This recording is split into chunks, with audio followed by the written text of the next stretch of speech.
Mountain City is a town of just over 1,100 people, located in rural northwest Missouri.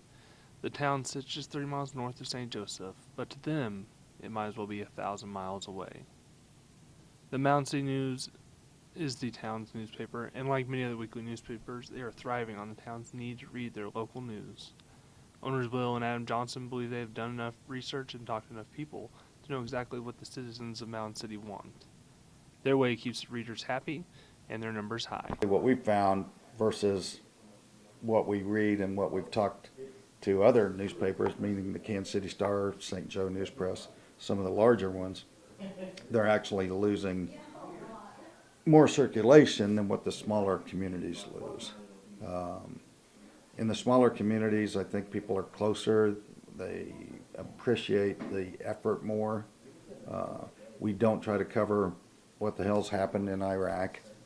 You know, we leave that to somebody else. We care what happens at our school or at the nursing home, and then people care to read it. Towns like Mountain City are different compared to what people in bigger communities are used to.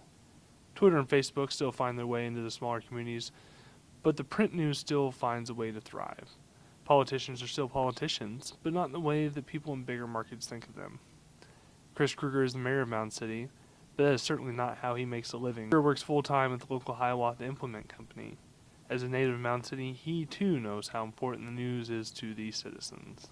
I feel like it's very important. Everybody needs to know what's going on in Mountain City, and they do a very good job of catching all the news, sports. Everybody likes seeing the sports section. He does a really good job with that.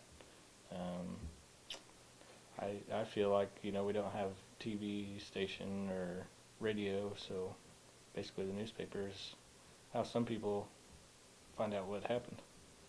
The Mountain City News has been an ample part of the community for 150 years. The owners are part of the community, and in today's world that is normally considered a bad thing. But small towns can be different. There's rarely an opportunity for hard news or a chance for politics to divide the community and the paper.